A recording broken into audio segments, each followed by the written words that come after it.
Hey, what's up guys? Joker here, and I hope you're all doing well. Today we have got a few news stories in the world of tech and PC gaming. First up, we're going to be talking about Zen 3, which could possibly be delayed until 2021 if this leak and rumor is meant to be believed. We'll get fired into all of that in just a moment. Also, we've got an official launch now for the 3000 series of Zen CPUs, but the XT variants, which have been rumored and discussed over the past couple of months.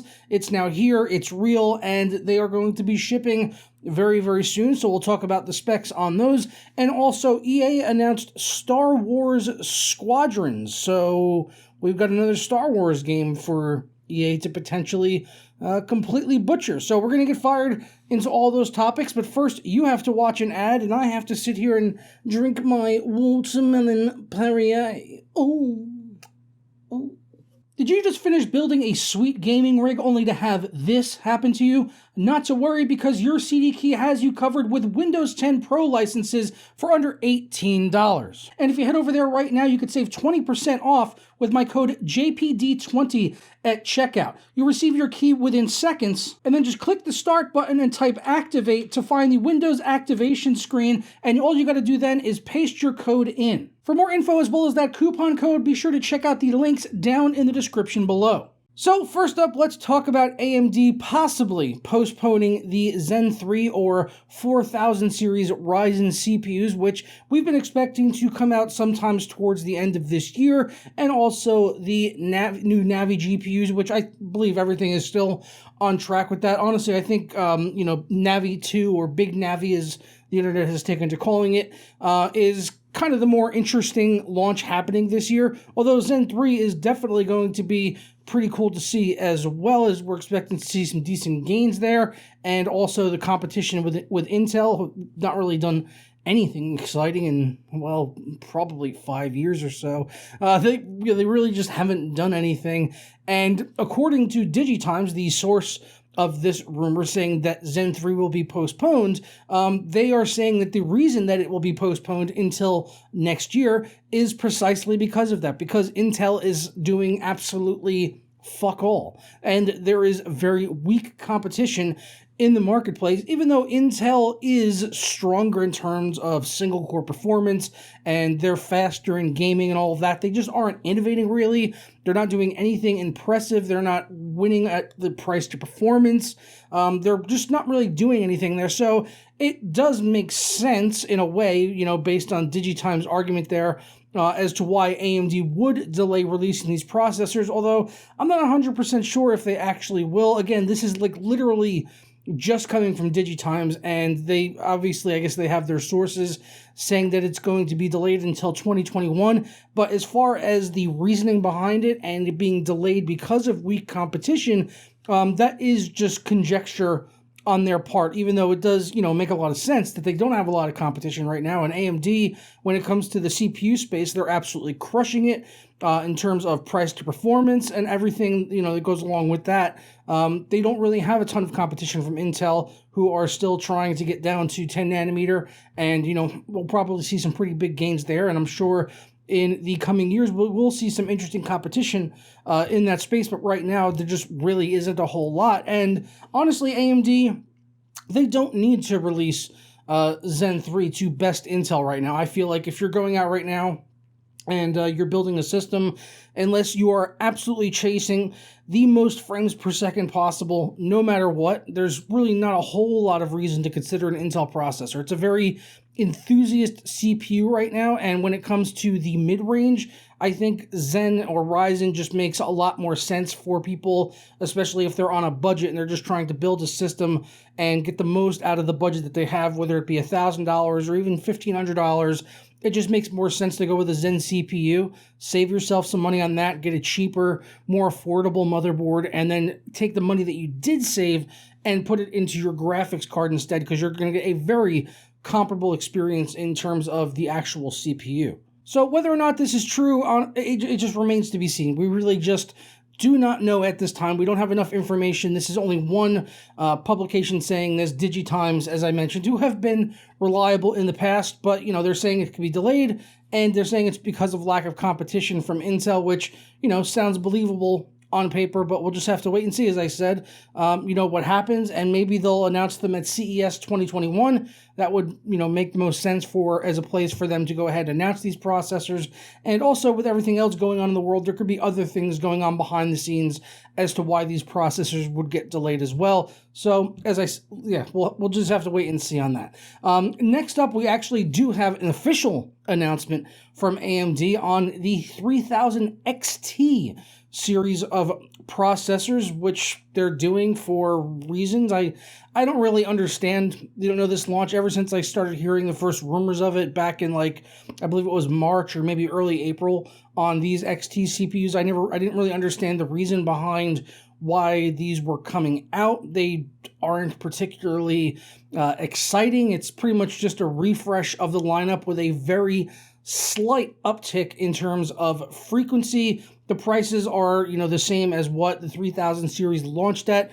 Honestly, the best thing to come out of this is that you're very likely going to find the regular X series Ryzen processors, like the 3900X, 3600X, 3800X. You're going to probably find those at reduced cost on, a lot of retailers, as these are launching at the MSRP that those processors launched at when they came out.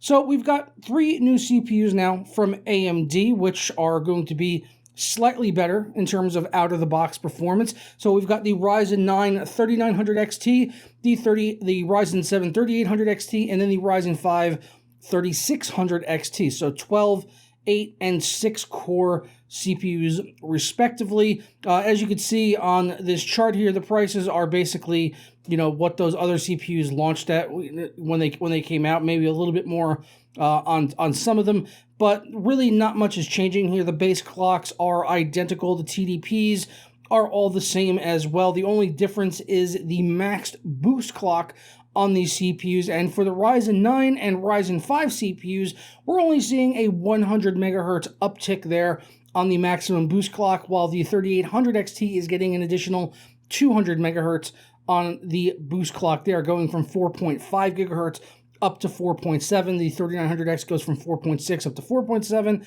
and the 3600 XT is now 4.5 gigahertz, while the 3600X is 4.4 gigahertz. So I don't know if this is just, a case where AMD has some extra inventory or some maybe bin CPUs they had, and they're just basically pushing them out there, throwing a new name on the end of them to sort of sell off some extra inventory before the eventual release and announcement of the 4000 series. All of these things are possible. But overall, not really an extremely exciting launch. But I mean, I guess if you were going to get a Ryzen, 3000 series CPU, I guess you can now get the XT variants, over the regular X variants. If you don't want to overclock, they'll run a little bit faster out of the box, conceivably. I haven't seen any reviews go up for these, even though they made their official announcement today with the press release and everything, and they're going to be launching on July 7th.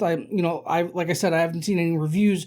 Typically, when there's an official release like this, maybe you would see some reviews. So I'm sure certain outlets out there will probably go out and buy these processors, but I'm not expecting AMD to actually sample these, as it is just a straight-up refresh of Matisse. So I don't think there's going to be any sampling. I wouldn't expect to see an entire subscription feed on YouTube filled with reviews from people like me and Jay and, Linus, Gamers Nexus, Bitwit, Paul's Hardware, all of that. I don't think we're going to see, all the reviews from those types of outlets, but I'm sure some people will go out and probably buy these to test them. I would definitely expect Gamers Nexus to do it. They have been known in the past to go out of their way to buy and test, new products that come to market, even when they're not being sampled out by the companies. So I would definitely look forward to seeing that, and if we find out anything interesting about these, but as of right now, it doesn't really appear to be a very interesting launch. Next up and last on the schedule of topics is Star Wars Squadron, which was announced by Electric Arts, and I honestly couldn't give a slimy fart about this game. I'm going to talk about it because I think a lot of people are. I think there are some people that are excited about this game because it's not the Battlefront series, and some people are into the whole, flight combat and all of that stuff, and the dogfighting, which this game is basically going to be a first-person dogfighting game set in space after the events of Return of the Jedi. It's going to be releasing on the PC, Xbox One, and PS4, and it is going to support cross-platform play, which is pretty cool that they're going to be doing that. Hopefully they can do it as well as Call of Duty did it with Modern Warfare, which released last year. So this is going to be coming out.